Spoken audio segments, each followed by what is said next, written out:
Sécure, épisode spécial. Je suis accompagné de Régis. Comment vas-tu? Je vais très bien, Nicolas.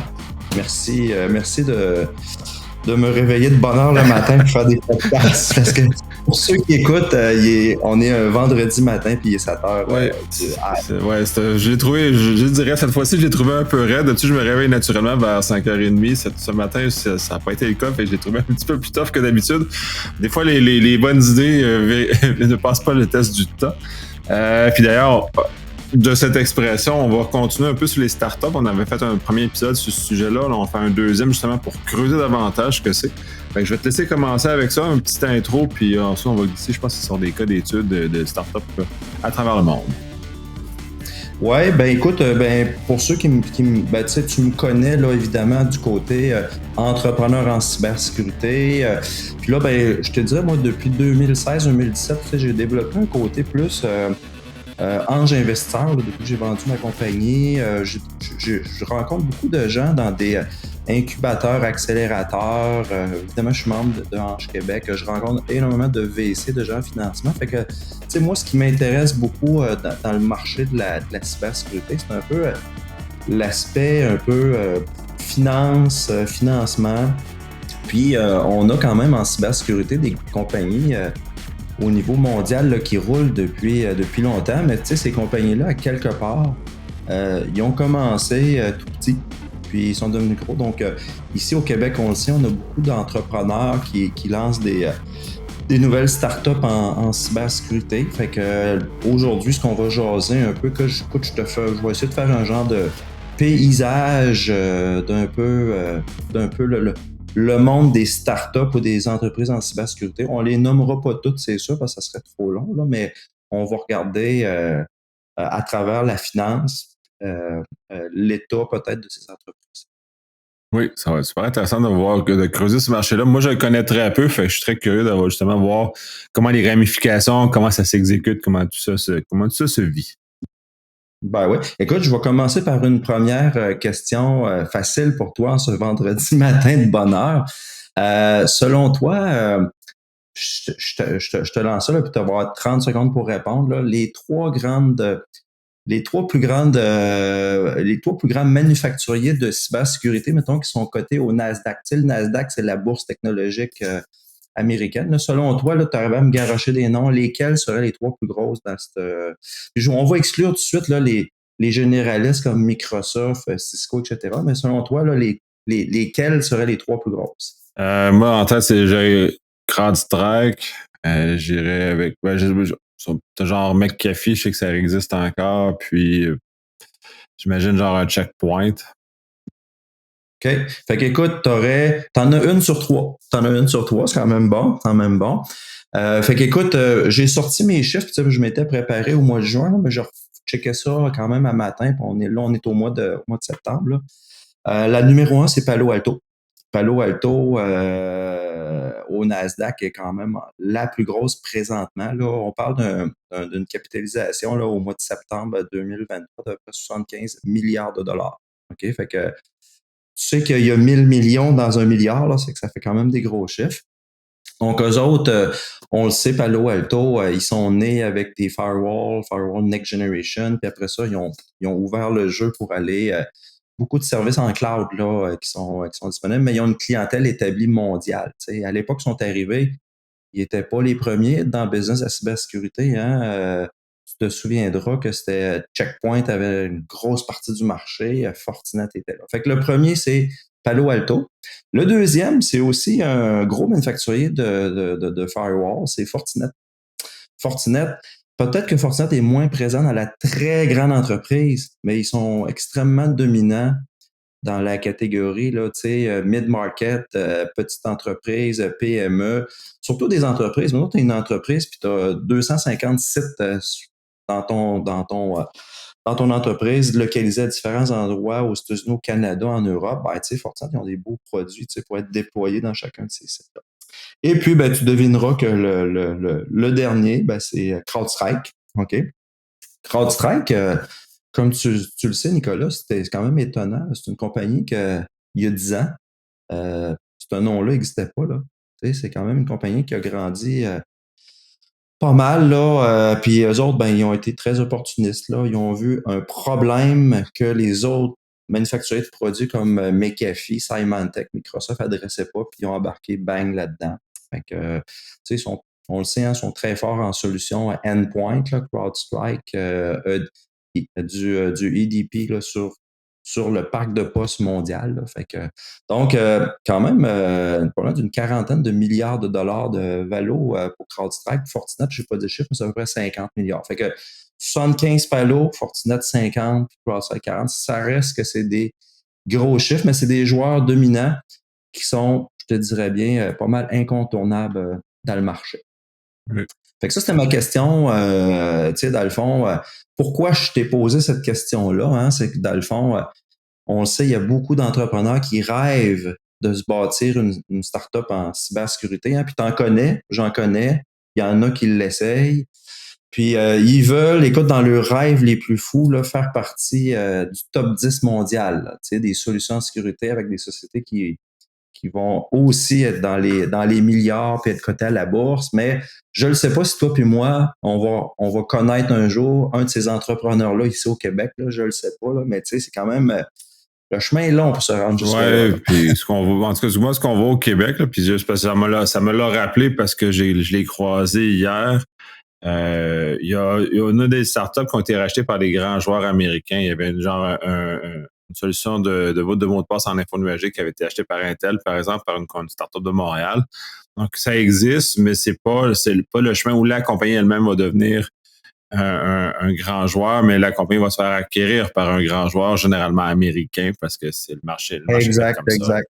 Tu sais, puis la compagnie dont tu fais référence, c'est Passwordbox, là, qui a été vendue, je pense, en 2015 ou 2016. Ben, dans le fond, eux autres, ils n'ont pas développé un produit. Puis après ça, ils se sont dit, hey, on reçoit les demandes pour se faire acheter pantoute. Ils ont quand même, tu sais, il y avait, je pense, plus que 1 million d'utilisateurs qui avaient consommé le technologie. Fait que si Intel les a achetés, c'est parce qu'il y avait 1 million de clients là, qui payaient. Tu sais, Oui, je dis pas qu'on était le but, c'est de se rendre beau puis se faire acheter. Le but, c'est qu'il faut que le business fonctionne pour réussir à se faire acheter. Si c'est ça l'objectif, parce que ouais. ça peut être une des voies de sortie. Et l'autre, c'est de devenir un grand joueur majeur. On en a quand même au Canada des grands joueurs qui sont importants, mais c'est pas nécessairement les deux. Les deux avenues sont valides. Là. Exact, exact. Tu sais, fait que dans le fond, tu sais, moi, comment je pourrais dire ça? Entre un entrepreneur qui a une idée d'une nouvelle solution de sécurité, puis aller vers ça, là, faire grandir son entreprise, je te dirais, il y a une game là, qui est la game du financement. C'est une clé de voûte qui est fondamentale pour que ça aille jusque-là, parce que je connais personne qui a suffisamment d'argent pour mettre des dizaines de millions dans une compagnie pour l'amener à un certain niveau qu'elle va devenir, tu sais, dans le marché avec les autres, puis concurrencer. Il y a beaucoup de compétition là-dedans, là, là. Fait que, donc, c'est ça. Fait que, écoute, faut commencer quelque part. Là. Moi, je te dirais, au début, là, les entrepreneurs en start-up, les entrepreneurs de start-up qui visent la cybersécurité, ben, ils recherchent des fonds. Puis là, ben, il faut qu'ils cognent à la porte d'investisseurs. Évidemment, les venture capitalistes, les VC, les fonds d'investissement, il y en a beaucoup qui investissent dans des startups, on appelle ça early stage, là, vraiment là, en démarrage, en début. Tu sais, souvent, il y a une petite équipe, ils ont développé un MVP, ils ont 2, 3 clients, souvent qui les premiers payent rien. Là. Fait que ça commence de même. Fait qu'il y a des investisseurs qui sont prêts à financer ça. Par contre, à un moment donné, quand tu arrives un petit peu plus loin, puis tu dis là, tu veux des plus grosses sommes d'argent, disons millions et plus, etc. Fait que là, les VC vont commencer à être plus exigeants sur les critères. Là. Fait qu'ils vont. Généralement, là, il y a 3, 4 points. Là. Le premier, ils veulent voir que ce que tu fais, toi, c'est pour régler un problème d'une industrie ou de la société en général.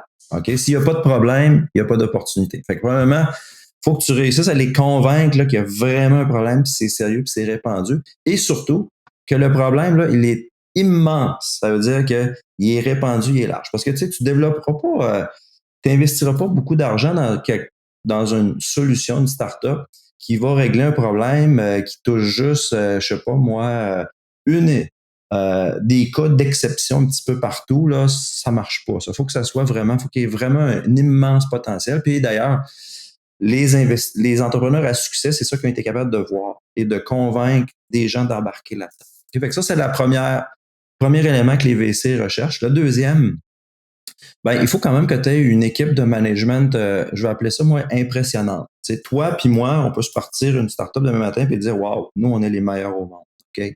Tu peux bien le dire, là, okay? Mais tu le sais, comme entrepreneur, on n'est pas bon dans tout, là. Hein? Il y a bien des domaines d'affaires qu'on est vraiment là, déficient. Ça fait qu'une équipe de management, c'est que tu vas chercher des gens pour t'entourer, pour combler comme entrepreneur, tu sais, tes déficiences. Mais là, si tu vas chercher tes amis pour mettre autour de toi, c'est une affaire qui marche pas non plus, là. Tu sais, il faut que tu aies des gens, souvent comme entrepreneur, les gens qui vont t'accompagner, souvent, il faut qu'ils soient bien meilleurs que toi. Ouais. Puis, il faut que tu sois en mesure d'accepter les critiques qu'ils vont te faire parce que c'est comme ça que ta compagnie va grossir. Mais si tu vas chercher tes chums, c'est juste des yes man, tu vas voir, les VC vont te le dire vite. Là. Ouais, ça marche pas ça. Puis tu sais, aussi, il faut admettre qu'on n'est pas bon dans bien des choses. Ça, c'est en tant qu'entrepreneur, j'étais comme un solopreneur, mais c'est du début que j'ai commencé mes affaires, j'étais convaincu que j'allais tout faire tout seul, que j'étais bon dans tout. Tu sais, c'est la classique. Là, il y a 10 ans que j'ai commencé, j'étais excité, tout était possible, je délègue rien parce que moi, je suis bon. Et le test du temps m'a clairement montré que non. Puis là, c'est l'humilité qu'il faut avoir l'humilité d'accepter le fait qu'on délègue. Moi, dans mon cas, c'est, disons, la comptabilité n'est pas mon fort, n'est pas mon intérêt. Donc, j'ai dû apprendre à déléguer tout ce genre de choses-là à un tiers parti, qui m'aide beaucoup d'ailleurs maintenant, parce que si j'avais pas ça, je serais plus plus dans le pétrin. Mais lui m'aide beaucoup, me dépète là-dedans, gère les affaires avec le gouvernement, gère les affaires, tout ce volet-là est sous-traité parce que moi, ça c'est pas mon intérêt, mon plaisir n'est pas là. Puis l'autre côté aussi, c'est sûr qu'une gang de chums, c'est facile, c'est le fun de partir à une business avec une gang de chums, ça c'est une chose. Ça peut être le cas. Cependant, il faut quand même que tu aies des gens qui sont là pour un peu égratigner ton ego, qui vont devoir te ramener sur le terrain et te dire les affaires un peu moins le fun qui doivent justement arriver en business, qui des fois il y a des choix plus difficiles ou des crève-cœurs qu'on doit faire parce que c'est comme ça, le marché est fait comme ça. C'est pas ils sont pas là pour faire des amis, on est là pour faire une business, on est là pour augmenter les parts de marché, puis surtout les VC, ils vont être là parce qu'ils veulent la croissance, donc ils vont vraiment focuser sur ce genre de choses-là. Puis si les ingrédients, comme tu dis, une équipe de management qui vient pallier aux déficiences, aux inexpériences des fondateurs, ben là, effectivement, c'est un cas très important. Là. Ouais, ouais. Fait que l'équipe de management, c'est un truc de base. Après ça, ben, c'est quoi l'invention, l'innovation, le MVP que tu as pour solutionner le problème? Puis, tu sais, faut que tu arrives avec quelque chose quand même d'intéressant puis que ça marche. Enfin, ben, généralement, tu sais, le minimum, là, tu sais, avant d'aller voir des gens du financement, il faut que tu aies une traction avec. Donc, ça veut dire déjà quelques clients qui peuvent témoigner. Écoute, je consomme ce service-là, ce produit-là. Voici les bénéfices qu'il m'apporte. Les bénéfices, ça peut être, écoute, je sauve la moitié de mon. Ça me coûte la moitié moins cher pour faire la même affaire, puis c'est meilleur. J'avais des enjeux avec tel élément, des risques que je n'étais pas capable de couvrir, ça les couvre, puis ça représentait quand même des sommes considérables là, quand j'avais des problèmes avec ça. Fait que ça, c'est des paramètres de base. Maintenant, tu sais, les VC, honnêtement, là, ils se posent à peu près 5 questions quand tu vas les voir avec un dossier pour te faire financer. Bon, premièrement, as-tu un produit qui est unique? Ça, là, tous ceux qui se présentent là sont sûrs et certains que le produit est unique. OK? La réalité, c'est que moi, j'ai jamais vu ça. Puis quand je parle aux autres VC, eux autres non plus, quelqu'un qui est capable de démontrer que son affaire est unique. Tu sais, dans l'innovation, là, vois ça comme une échelle. OK? Quand tu es dans le haut de l'échelle, là, écoute, ça fait 3 ans que tu es dans un laboratoire à l'université, tu fais quelque chose, tu es au courant de ce qui se passe sur la planète.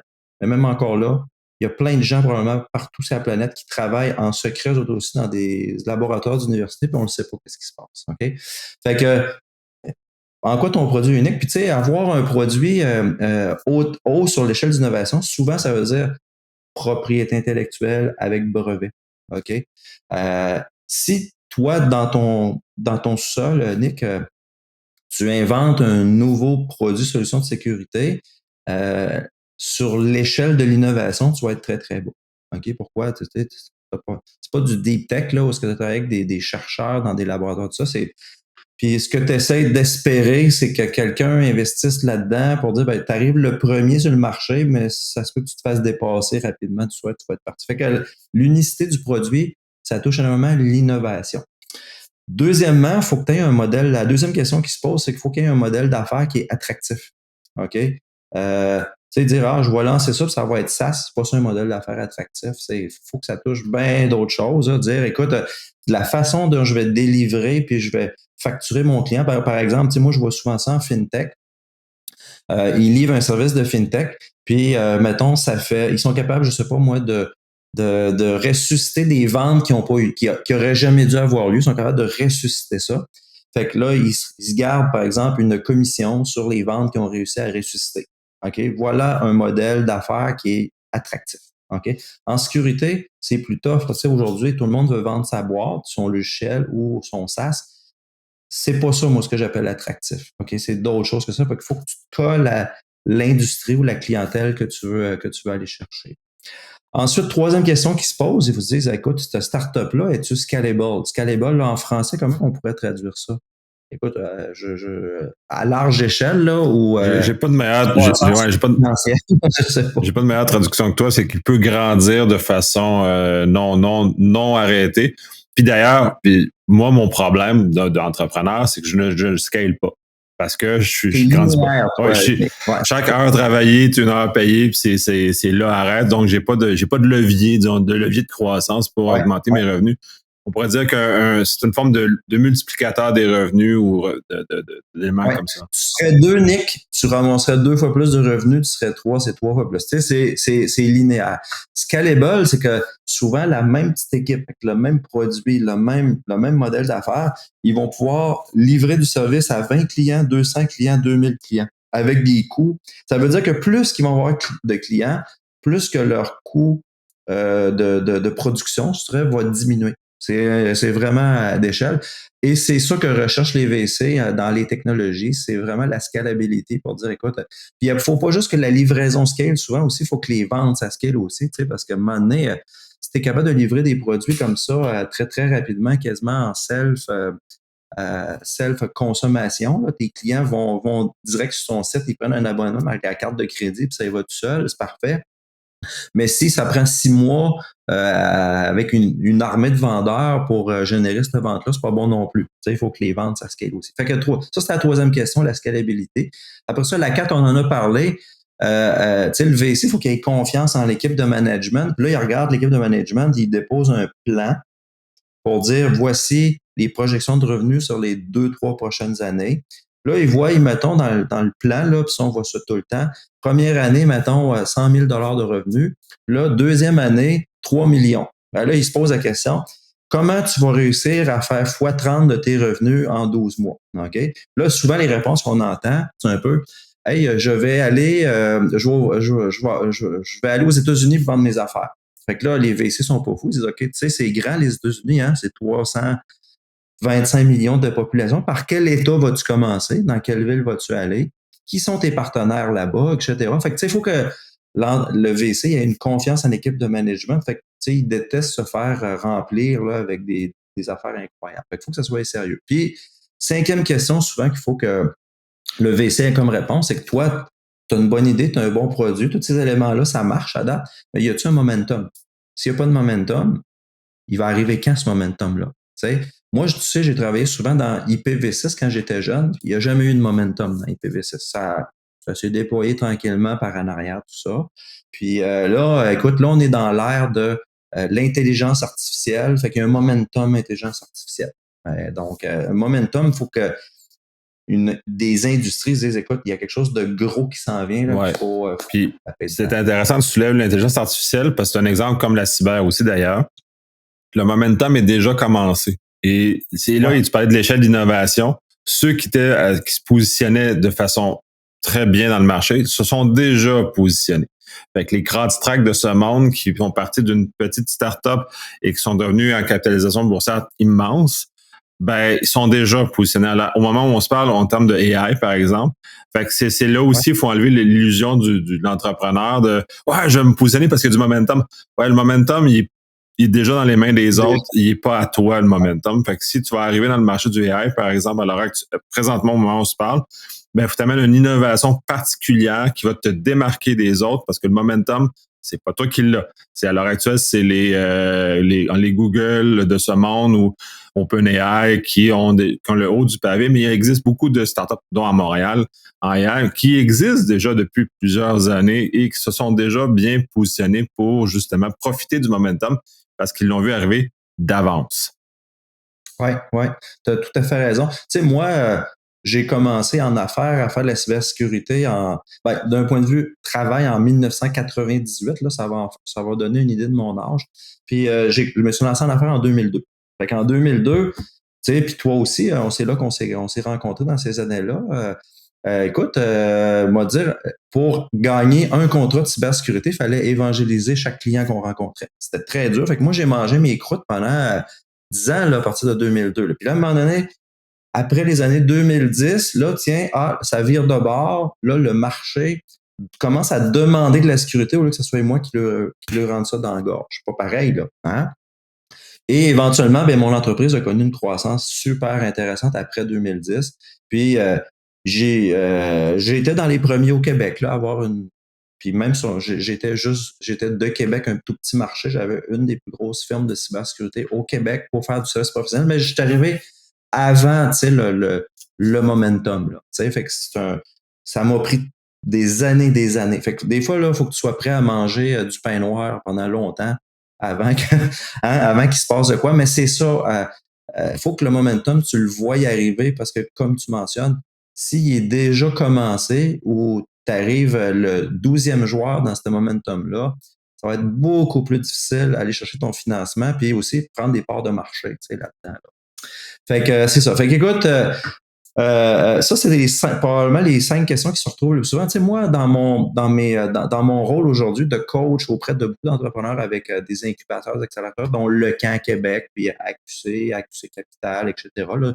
D'ailleurs, je commence avec Polytechnique un genre de coaching avec eux autres. Là. Ils viennent de lancer une nouvelle cohorte, là, je dis Propolis, là, pour des startups en sécurité, là, en cybersécurité, mais sont très, très early, là, sont plus à l'étape de idéation, là, eux autres, là, ce qu'ils lancent ça. Ben, écoute, je rencontre beaucoup d'entrepreneurs, puis je me rends compte qu'il y en a beaucoup qui partent de la mauvaise façon, tu sais, puis après ça, ils se disent, ben, je suis pas capable d'aller chercher du financement. Le financement, autant que des VC que du financement, des fois, avec bancaire ou du financement privé. Là. Souvent, des erreurs que je vois souvent, c'est qu'ils ont lancé une entreprise de service, comme toi et moi, on a fait le service professionnel. Puis là, ils ont comme développé un produit. Tu vois. Ça, écoute, tu as une entreprise de consultation. Ça, les VC, Capital de risque ne veut pas financer ça. Ils ne veulent rien savoir de ça. Les autres, ils veulent une compagnie, une petite équipe qui est focusée, un produit, c'est clair, net, son focus à 100% Ouais, là-dessus. OK? Dès que puis tu commences à diluer ça, ça ne marchera d'ailleurs, pas. j'en ai vu des startups comme ça qui, pour financer leurs travaux de start-up, ont commencé à faire de la consultation. Et ça, c'est le piège parce qu'à chaque fois, ils tombent tous là-dedans. Dans tout ce que j'ai vu, ils tombent là-dedans. Toi, ça devient un piège parce que tu as des revenus. Là, c'est le fun, tu as des revenus. Et là, Ouais, tranquillement, tu délaisses ton moteur de start-up et tu t'en bascules en consultation. Tu te sens plus pur et dur et tu abandonnes vraiment le chemin puis tu deviens de moins en moins attractif pour les VC puis de moins intéressant. Là. exact. Tu sais, comme mettons, toi, Nicolas, mettons, on va donner un exemple fictif, là. Tu as une compagnie de services professionnels aujourd'hui, imagine que tu as 25 personnes, OK, tu gères ça, puis tu dis, hey, moi, j'ai développé quelque chose de super nouveau, écoute, on va développer une application, là, on va lire dans le cerveau des gens, puis on va mettre ça par écrit sur Microsoft Word. Mettons que c'est ça que tu as inventé, là. Puis là, tu viens me voir comme VC, puis tu dis, moi, là, wow, tu sais, là, moi, je vais dire, ouais, tu as une bonne idée, tu as déjà développé le produit, ça marche, ça. Mais là, avant de te donner 1 million, tu sais, pour investir là-dedans, je vais dire, écoute, c'est parce que là, tu as une compagnie de 25, comment tu vas faire ça, toi, pour développer ta compagnie? J'ai un gros doute que tu vas être focus à 100% et que tu vas travailler 60 heures par semaine sur ton nouvelle idée. Ça va plus être à côté. Moi, là, ça ne m'intéresse pas. Moi, je veux faire affaire avec toi, mais qui va être 100% dédié à ça. Fait que ça, souvent, c'est une erreur qu'on voit. Comme tu dis, tu sais, ils se rassurent parce que les revenus de service professionnel, ils rentrent. Mais qu'est-ce que ça coûte? Ça coûte du temps parce que je te garantis que si tu fais ton produit, tu vas le faire à temps partiel, tu vas le développer, tu vas le vendre à temps partiel. Les résultats que tu vas avoir, ça ne sera pas aussi bon que si tu étais focus. Fait que ça, c'est une erreur que je vois régulièrement. Fait qu'il faut que les gens, je pense, qu'ils se décident à un moment donné. Tu veux-tu un destin focus ou tu veux un destin service professionnel où tu vas avoir ta sécurité, mais tu peux pas comme avoir les deux en même temps. Ouais, tout à fait. Puis il faut rajouter aussi que, puis ça, c'est l'illusion parce que je pense qu'il y a encore des gens qui croient ça, que la marge qu'on fait sur du service professionnel est énorme. La réalité, c'est non. C'est la marge qu'on fait Ouais. sur, dans le fond, pour une firme, parce que tu l'as fait d'ailleurs. Tes employés te rapportent pas tant d'argent que tu mets dans le fonds qui sert au financement de ta recherche. Fait que ça devient une illusion parce que cet argent-là est pas si gros que ça. Fait que tu grossis ton service professionnel, tu mets focus sur le service professionnel, pas avec l'illusion que tu vas finir par avoir de l'argent pour financer ta recherche. Puis la réalité, c'est complètement faux parce que c'est tellement petit comme argent qui reste parce que puis là, on va dire, OK, on ramasse 10% des revenus de ce personnel. La réalité, c'est que tu as tous tes frais d'administration, ta place d'affaires, toute la facturation, tout ce que ça comporte autour vient bouffer une bonne partie de ton capital que tu pourrais mettre en recherche. Donc, finalement, tu fais juste comme le hamster dans la roue, puis tu donnes l'illusion que tu vas arriver quelque part. Là.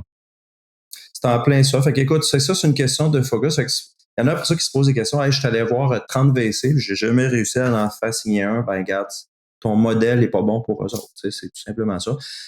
J'ai vu aussi d'autres mauvais comportements. Là, mettons de la surconfiance ou des gens qui sont très, qui ont peut-être plus des grands gueules, là, etc. Fait qu'ils vont dire, écoute, moi, là, j'ai jamais fait de ronde de financement, là, mais moi, je suis meilleur que les autres. Ma première ronde de financement, là, je vais lever 7, 8, 10 millions comme ça. Là, OK?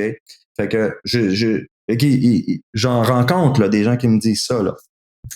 J'ai pas de misère à te croire que t'en rencontres, mais c'est juste parce que pour l'avoir, puis c'est parce que dans mon entourage, j'en ai d'autres aussi personnes qui vivent là-dedans, et donc certains entrepreneurs qui sont dans des startups, pas en cyber, dans d'autres environnements, et ils sont confrontés à ça. Puis les choses que j'entends sont, s'ils lèvent genre en première ronde 8 millions, là, j'ai comme wow, spectaculaire. Je sais pas comment tu as réussi, mais clairement, tu vas aller sur la Lune parce que sinon, c'est beaucoup plus modeste que ça, les premières rondes de financement.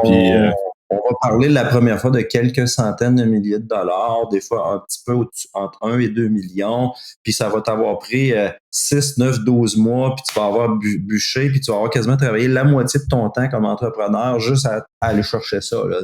Là, quelqu'un qui a jamais fait le cycle au complet, puis qui a jamais eu de résultat, qui dit « Moi, je suis meilleur que les autres, ça va être ça. » Écoute, j'en entends beaucoup qui me disent ça, mais je n'ai pas encore vu là, que ça a marché. Fait que, donc, puis disons, en cyber, on vit avec l'image que nous a envoyée des États-Unis où toutes ces startups-là qui ont commencé dans des garages, ça. La réalité, ils n'ont jamais oui, ils ont commencé dans des garages, mais ils ont mangé pas beaucoup pendant longtemps avant d'en arriver là, puis c'est beaucoup plus difficile que ça. Et généralement, ils sont arrivés au début du momentum ou avant que le momentum commence. On va prendre les géants américains, souvent comme Google ou Facebook, par exemple.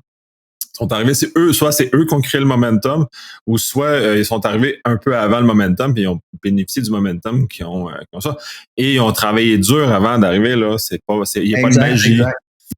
Exact. Fait que moi, ce matin, dans le fond, dans notre podcast, Nick, je veux essayer de sensibiliser les gens qui ont des grands rêves, des grandes ambitions, des grands projets. Puis c'est correct de l'avoir aussi, à dire, écoute, le chemin, il a peut-être l'air facile quand tu regardes ceux qui ont réussi, mais si tu regardes le 1 sur 100 qui a réussi, mais si tu regardes les 99 autres qui sont là-dedans à journée longue, qui mangent du beurre de pinot, le chemin est quand même pas mal long. Il faut que tu aies vraiment les bons ingrédients. Tu sais, dans le fond, un des éléments moi, que je trouve toujours qui est une faiblesse dans les dossiers, souvent les entrepreneurs, là, bon, des fois c'est l'équipe de management, mais des fois aussi, j'appellerais ça, moi, la compétition. La compétition en cybersécurité, elle est extrêmement rude. Moi, je regarde régulièrement là, c'est Cyberscape là, qui produit un espèce de, ils appellent ça le Cyber Security Landscape à chaque année. Là, c'est une firme américaine qui produit ça, puis ils mettent ça à jour souvent. C'est une genre de map là, qui est immense. Là. Écoute, j'ai un grand écran, là, puis c'est tout petit là-dedans. Là. Ils essaient de répertorier, puis ils ont classé par domaine là, les entreprises de cybersécurité qui ont quand même une présence marquée dans le marché américain puis mondial. OK? Fait que là, tu comprends que Palo Alto sont dans plusieurs cases, sont là-dedans, Cisco, Microsoft, ça. Mais il y en a, écoute, il y en a là-dedans, là, des centaines et des centaines. Ça, là, quand tu décides de te lancer dans quelque chose, là, il faut que tu décides, OK, là, moi, c'est quoi là, la niche que je vais essayer d'occuper là-dedans? C'est qui est déjà là proche de ma niche, etc. Parce que, tu sais, être unique veut nécessairement dire que, ou en tout cas, prétendre à être unique, que tu connais bien les joueurs autour, et tu es capable de faire un peu différent d'eux autres. Okay? Fait que l'aspect concurrent, moi, là, je trouve que les entrepreneurs sont faibles là-dessus. C'est qu'ils ont tendance à faire des petites recherches rapides, puis dire, oh, écoute, il n'y en a pas un qui fait la même affaire identique à moi. Ben, effectivement, pour ça, tu as raison. Mais dans les fonctions de tas, ça va peut-être te rendre compte que 90% des fonctions de tas, ben, il y a des joueurs comme Microsoft, ils ont ça de caché à quelque part dans leur portefeuille, tu sais. Fait que là, plus dur. Fait qu'écoute, mon point que j'ai introduit ici, c'est pour te dire, le marché mondial, il est très, très, très, très gros en cybersécurité, mais en même temps, il y a énormément de monde dans ce marché-là. Moi, une des statistiques qui m'avait vraiment surpris, là, juste au Canada, il y aurait plus que 100 startups en cybersécurité au Canada. Évidemment, écoute, 99%, c'est tous des petits. Je vais remonter au niveau mondial pour commencer, te donner quelques statistiques. Là, tu sais, évidemment, il y a des listes qui circulent sur Internet. Là, moi, j'en ai regardé plusieurs, là, puis assez parlant, ces listes-là.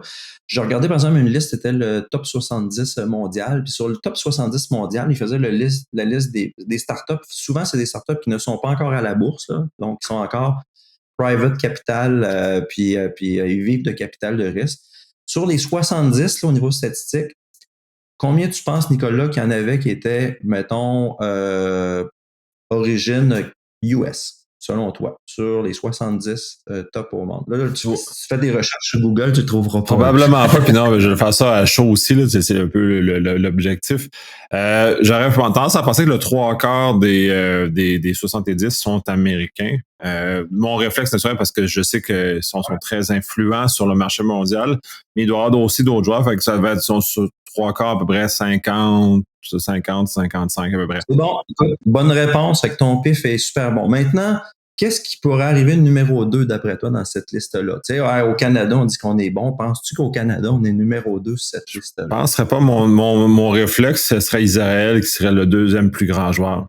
Très bon réflexe. Sur mes 70, là, dans ce que j'ai récupéré, 50 US, j'en ai 10 Israël. Donc, ça en reste 10 pour le reste du monde. OK? Puis sur la liste, là, j'en ai une couple là-dedans qui sont, je te dirais, sont majoritairement en Europe, Asie un petit peu. Ben, tu sais, j'en ai une sur 70 dans cette liste-là qui était Canado, Angleterre, France, Dubaï. Fait que la plus grosse là, qui était dans cette liste-là, c'est Tailscale. Moi, je les connais pas, eux autres, mais au Canada, là, ils sont à Toronto, eux autres. Fait que c'est quand même. Écoute, c'est une liste, là, mais tu sais, dans le fond, ce qu'il faut comprendre de ça, là, c'est que si j'additionne US et Israël, qui sont les gros pôles de cybersécurité, grosso modo, c'est là que ça se passe au niveau de la cybersécurité. Donc, pourquoi? La raison est fort, fort, fort simple. Il y a une culture de sécurité physique, on va dire armée, etc., protection nationale dans ces deux pays-là. OK? Les États-Unis, on le sait, là, on connaît plein d'Américains, tout ça. En Israël, tu sais, sont entourés d'ennemis. Fait qu'eux autres, là, depuis toujours, la culture de la sécurité physique est toujours là. On s'étonnera pas que des checkpoints sont nés là-bas, là. Parce que, hein, et puis, il y a sur les tops mondiales d'entreprises qui sont à la bourse en cybersécurité, une vaste majorité sont d'origine israélienne.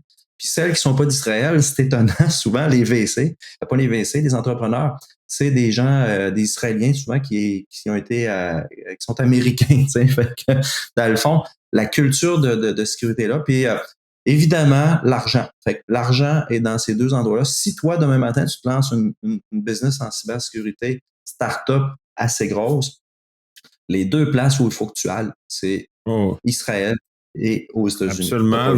En tant que Canadien, on est habitué avec le marché américain, on est familier. Je suis allé en Israël au début de cette année, justement pour aller voir l'écosystème cyber là-bas, puis voir au-delà du mythe et des informations qu'on nous transmet. Et effectivement, Israël a décidé de mettre d'un pôle d'innovation en cyber, qui est à Beersheba essentiellement, où il y a une université. Et essentiellement, les finissants de l'université se ramassent dans ce campus d'innovation en cyber, pas juste en cyber, mais entre autres en cyber. Et ça leur permet de ça. Fait qu'ils ont créé une synergie intéressante dans leur environnement. Donc, et l'argent est présent et l'intérêt aussi des gens d'aller dans ce genre de choses. Fait que c'est sûr que on compétitionne pas tout à fait de façon égale avec les États-Unis, c'est sûr parce qu'ils ont de l'argent, mais Israël également, parce qu'Israël, c'est en termes de population, c'est petit, là, c'est à peu près je pense que c'est même plus petit que le Québec en termes de population. Oui, tu as raison. Je crois que c'est 7 millions et demi ou 8 de population, puis on est 8,5 au Québec. C'est à peu près la même dimension de population, mais dans un tout petit territoire, évidemment. Là. Mais l'argent, elle est là-bas. Il y a beaucoup de VC qui financent de la cyber en Israël, puis il y a énormément en passant de relations canado-israéliennes. Tu peux te faire financer à mort par le gouvernement canadien pour aller là. Moi, je suis investisseur dans certaines entreprises, dont une coupe en cybersécurité, là, des startups. Là. Puis j'avais suggéré à certaines d'y aller. Il y en a qui y ont allé, puis il y en a une qui est allée justement depuis 1 an. Ils ont eu une révélation depuis qu'ils sont allés là. Quand ils se sont fait, même s'ils sont tout petits, ils se sont fait voir, les VC s'intéressent aux autres, ils ont été mis dans un network de gens de financement puis de cybersécurité. Ils n'auraient jamais été capables de faire ça dans notre ghetto du Canada ou même encore moins au Québec. Fait que la business cybersécurité, elle est mondiale. Fait que si tu prétends vouloir avoir un gros succès en cybersécurité, reste pas ici au Québec avec ton idée, va la vendre à l'extérieur, va te la faire financer à l'extérieur. Puis je te garantis, le truc là, c'est que si tu réussis à avoir du financement hors Québec, hors Canada en cybersécurité, tu rapportes ça ici, ils vont courir après toi, les gens de financement, ici au pays, pour dire, je peux-tu embarquer moi aussi? Tu sais, tu viens de virer ça à l'envers. Tu viens de virer ça à l'envers. Moi, c'est ce que je constate. Oui, puis c'est plus le fun quand les VC te courent après pour te financer que d'avoir à courir après eux pour te faire financer parce que là, c'est le travail, le fardeau n'est pas le même. Là. Surtout qu'au Québec, tu sais, des VC qui ont un appétit pour de la cybersécurité qu'ils connaissent même pas. Là, fait que souvent, c'est des généralistes qui vont investir là-dedans. C'est pas vraiment des bons investisseurs, à mon avis, parce qu'ils connaissent pas ce marché-là. Puis comment ils vont pouvoir t'aider à faire croître ta business s'ils connaissent pas ce marché-là? Puis te mettre en relation avec d'autres, parce que tu sais, eux autres, ils veulent faire de l'argent avec toi. Fait qu'ils sont même pas capables de comprendre dans quoi ils sont. Comment ils vont pouvoir t'aider à jour dans 5 ans, 10 ans, à dire je vais te présenter un joueur qui va peut-être t'acquérir. Ils peuvent pas faire ça, ils sont pas dans cette business. Donc, c'est bien. Fait qu'écoute, ça, c'est le volet mondial. Maintenant, je vais descendre au Canada, puis après ça, on parlera un petit peu de certaines startups au Québec. Tu sais, au Canada, je te dirais, présentement, là, la startup qui a grandi le plus, qui est la plus connue, etc., puis qui est maintenant rendue publique, c'est OnePassword. OnePassword, on a parlé de Password Box tantôt, c'est drôle, hein, en 2015-2016. Ben écoute, X nombre d'années plus tard, il y a une autre compagnie canadienne, cette fois-là, au lieu d'être ici au Québec, qui a développé le même principe, mais beaucoup plus moderne, là, je te dirais. Là. Fait que c'est un gros succès. Moi, je vois ça pas mal partout, là, OnePassword, là, honnêtement, là, comme dans les entreprises. Oh oui, puis je suis un client de cette compagnie-là, puisque j'ai acheté, parce que leur voûte de mot de passe, elle est moderne, elle est robuste. Puis elle est. Puis initialement, parce que tu sais, je pense que toi aussi, tu étais plus dans l'environnement Mac. Fait que ils ont commencé dans cet univers-là. Donc, c'était la solution qui était excellente. Puis ils ont toujours maintenu l'excellence aussi dans leurs produits. Exactement. Là. Donc, exactement. Puis maintenant, ils sont partout. Un des affaires que je trouve intéressant de OnePassword aussi, comme tu le sais, c'est que, mettons que tu travailles pour une entreprise qui achète une licence de OnePassword, ben, dans leur système de licensing OnePassword, ils vont comme te donner aux employés la possibilité d'utiliser comme gratuitement OnePassword chez eux à leur domicile, gratuitement sans licence. T'sais. Ils ont un modèle d'affaires qui peut être attractif aussi. Là, fait que c'est quand même intéressant. Fait que ça, c'est la première qui est super connue, en tout cas pour ceux qui n'ont jamais entendu parler, au moins aller sur le site web. L'autre, écoute, que je connais pas pantoute, là, que j'ai trouvé, c'est Arctic Wolf. Là. Écoute, intelligence artificielle pour un peu déployer des mécanismes de prévention, de protection au niveau plus défensif de ton entreprise. Là. Fait que ça, je pense que on le sait, là, le malware a pris une tendance IA depuis longtemps. De toute façon, toi, tu es vieux comme moi là, en cybersécurité. Tu te souviens c'était Stuxnet que ça s'appelait? Oui, quelque chose qui a fait beaucoup de dommages. Beaucoup de dommages. Stuxnet, je pense que ça fait déjà 10 ans de ça. Hein? C'était comme un logiciel super intelligent que les Israéliens, en tout cas, ce qu'on pense, c'est que le Mossad avait planté dans les centrifugeuses en Oui, Iran, puis que dans le fond, il s'est déclenché à un moment donné, puis il a modifié un petit peu là, les paramètres des machines, puis ça, le résultat, c'est qu'ils n'ont pas réussi à produire d'uranium enrichi à un pourcentage qu'ils voulaient, mais on disait, waouh, ça, c'est il y a 10 ans. Là. On parlait même pas d'IA. Là. Fait qu'écoute, aujourd'hui, où est-ce que c'est rendu? C'est que le mal consomme de l'IA. Fait qu'il est un peu normal que au niveau défensif, les produits utilisent aussi de l'IA pour être beaucoup plus réactifs et ne plus attendre l'humain. Fait tout à que, fait. donc, Ouais. Ansible, ils ont le Moi, vent je du les connais un poil. peu parce que je les avais vus il y a déjà plusieurs années sous l'angle du MSSP, là, les systèmes gérés en cyber. Comme un Ah, système qu'on sous-traite. Puis d'ailleurs, c'est un marché qui est en pleine croissance. Pour ceux qui... Ça, mais le momentum est déjà pas mal fini. Là. D'ailleurs, là, lancez-vous pas là-dedans parce que les compagnies qui devaient se mettre au Canada, se mettre en MSSP, l'ont déjà fait, puis sont déjà en train de capitaliser sur ces choses. Mais Articof est un exemple de cette compagnie qui a commencé son service géré il y a très longtemps et maintenant rajoute, comme tu mentionnes, des éléments connexes, dont l'intelligence artificielle, dont d'autres composants à leur service géré. Là.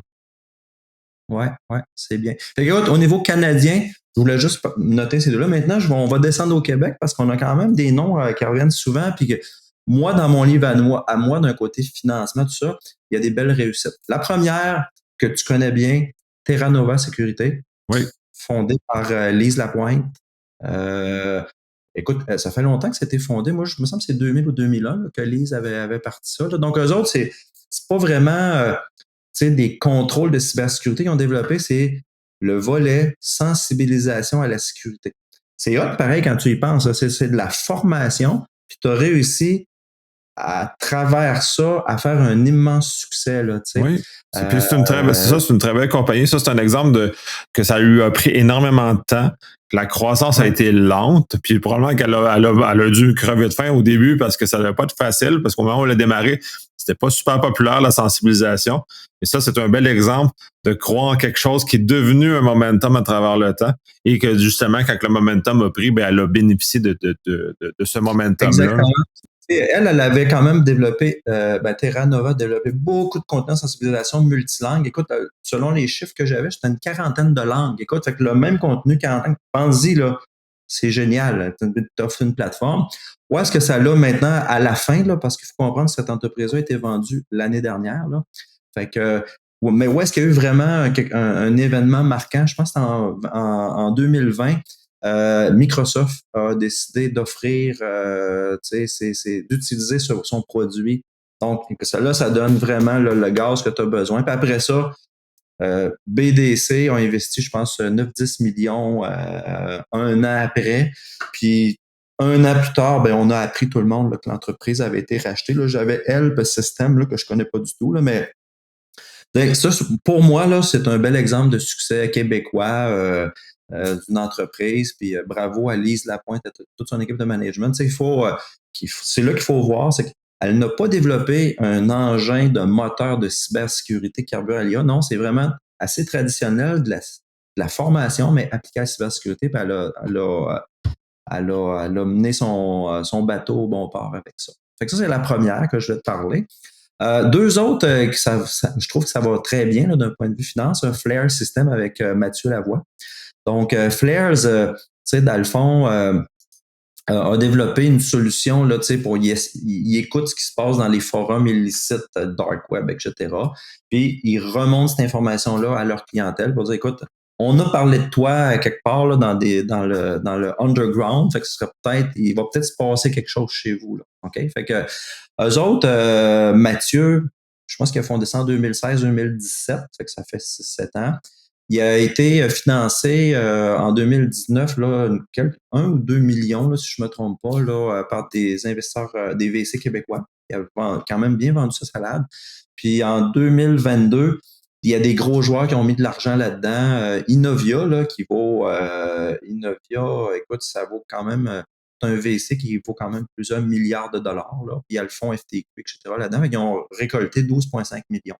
Fait que ça en dit long sur PlayStation. Fait qu'il y a un besoin dans le marché. Puis Mathieu, il était capable de voir ça, puis de développer une offre. Mais Mathieu est obligé de pivoter aussi au début, là, ce que je me souviens. Là, parce que je l'avais rencontré, moi, en 2016-2017, avec son offre, ce qu'il faisait. Puis c'est pas la même chose qu'il fait aujourd'hui. Là. Il a viré un petit peu, là, puis il n'a pas eu le choix de s'adapter. Fait que ça s'en vient très bien là, pour Flare System. C'est intéressant que ça amène le fait de pivoter ou le fait d'échouer et de se relever. Parce que le modèle de startup, puis ça, parce que j'ai eu cette conversation-là cette semaine d'ailleurs, la différence entre le modèle nord-américain, c'est-à-dire qu'on accepte l'échec, et même l'échec est un signe de maturité, que tu vas réussir à aller plus loin, parce que tu es capable de pivoter, tu es capable de relever de ça. Et le fait de te relever est beaucoup plus payant. Quand on regarde dans le modèle européen, c'est beaucoup plus difficile. Les autres ne tolèrent pas l'échec. Donc, le modèle de startup, c'est faut que tu réussisses du premier coup. Donc, c'est une culture très différente qui est intéressante. Et il faut accepter ici, d'ailleurs, de pivoter, il faut accepter d'échouer et de recommencer et de toujours aller plus loin, parce que sinon, on n'avance pas. Et les VC, jusqu'à un certain point, vont regarder si la personne a déjà échoué. Ils vont regarder ça, généralement, positivement, parce que c'est un signe que la personne ne s'est pas laissé démonter, qui est capable de pivoter puis qui est capable de remonter avec de nouveaux projets et de nouvelles idées. Là. On va te faire sourire pour faire du pouce avec ton idée. J'ai un ami entrepreneur qui est allé aller prendre des formations à l'école MIT Entrepreneurship à Boston. Puis tous les enseignants qui sont dans cette école-là, faut qu'ils aient fait faillite dans leur vie au moins une fois. OK? À faire, là. OK?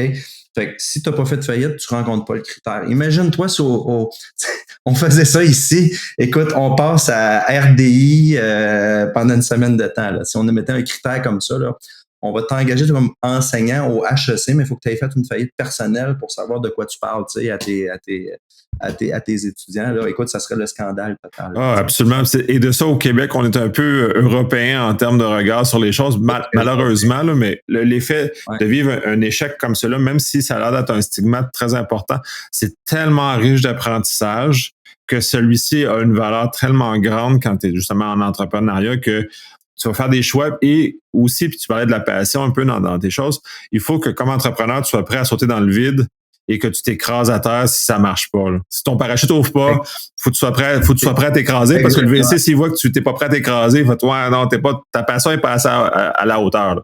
En plein ça.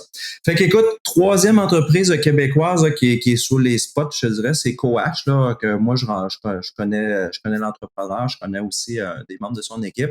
Ça, c'est un autre cas aussi. Moi, quand j'ai rencontré Jean Leboutillier, je pense en 2017-2018, lui, il voulait se faire une startup qui utilisait le blockchain pour protéger l'intégrité de contenu real-time. OK? Mais il a été obligé de pivoter lui aussi. Là. Fait que là, maintenant, c'est plus ça, là, sa solution. C'est vraiment une solution qui va aller fouiller dans les répertoires, les serveurs, les actifs des compagnies pour trouver les renseignements personnels, la donnée précieuse. Fait que, écoute, chapeau à Jean. Écoute, il a levé, sa première ronde de financement en 2019, il a levé, je pense, 2 millions avec des VC québécois.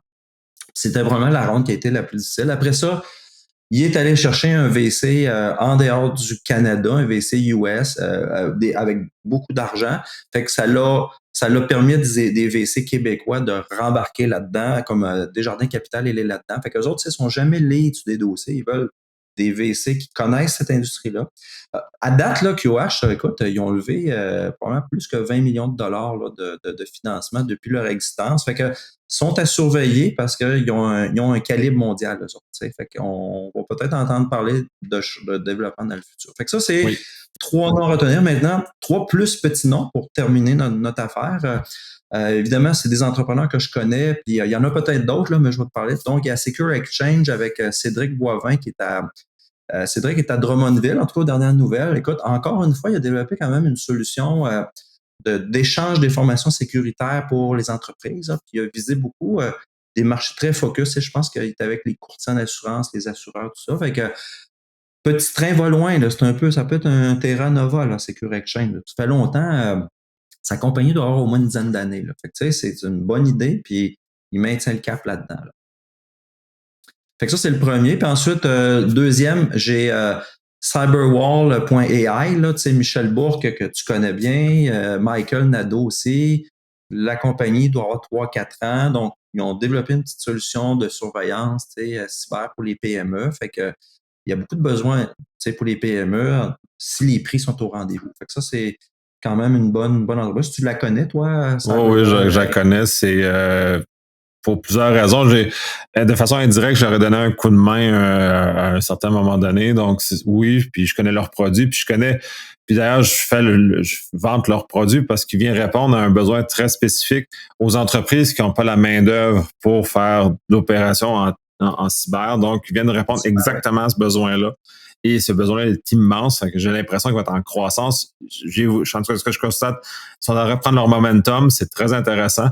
Puis j'ai hâte de voir la suite de ça, mais c'est un super beau produit qui mélange un peu du AI, qui mélange des choses et qui tape dans une niche qui à mon avis, qui n'est pas exploitée encore. Ouais. La dernière que je vais te parler, peut-être que tu n'as jamais entendu parler, on l'appelle Fate, là, mais ça s'écrit F8TH, là, par Jonathan Gagné, fondé en 2018. Eux autres, ils ont développé une solution avec le machine learning qui fait, dans le fond, c'est que il capture la façon dont tu tapes sur ton clavier, tu manipules ta souris et tu es sur ton téléphone. Il crée une signature kinétique, OK?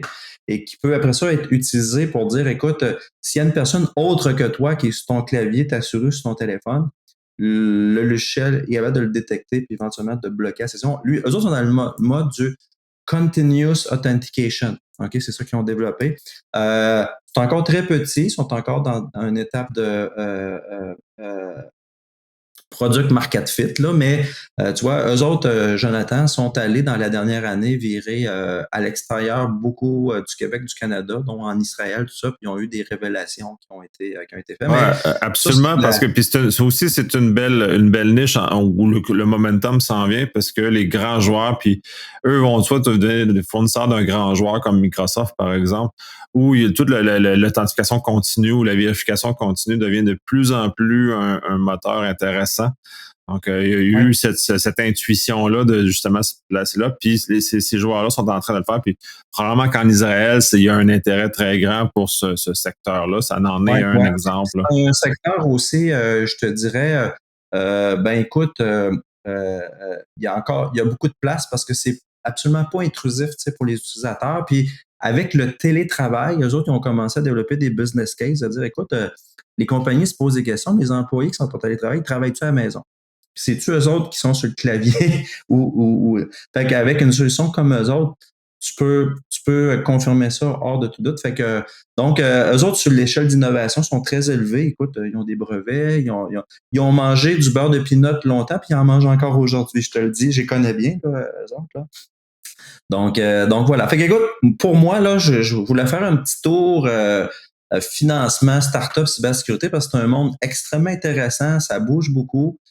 Aujourd'hui, si on a des gens sur le podcast qui sont des entrepreneurs, qui sont là-dedans, qui se lancent là-dedans, on a donné beaucoup de conseils, beaucoup de trucs. Puis moi, je te dirais, écoute, s'il y en a au Québec qui veulent parler à quelqu'un, des fois, ils ont juste à me contacter et à m'appeler, puis ça va me faire plaisir de prendre un peu de temps avec eux autres. Là. Je fais beaucoup de bénévolat avec certains entrepreneurs au Québec. Ça me fait plaisir. C'est une façon pour moi de redonner à la prochaine génération d'entrepreneurs puis à l'industrie aussi. Super, c'est super intéressant. Oui, ce volet-là est très important. Donc, je vais mettre, tes contacts sont dans les show notes. Fait que si les gens veulent te contacter, ils peuvent aller voir là ou probablement qu'il y a des gens qui peuvent avoir ton adresse courriel d'une façon ou d'une autre. Donc, je te remercie énormément. Très intéressant. J'espère que ça l'a inspiré et guidé plusieurs futurs entrepreneurs au Québec pour que l'innovation continue à grandir. Ouais. Fait que là, Nicolas, il est rendu 8 heures. Le vendredi, on est plus réveillé, là, après avoir jasé 1 heure.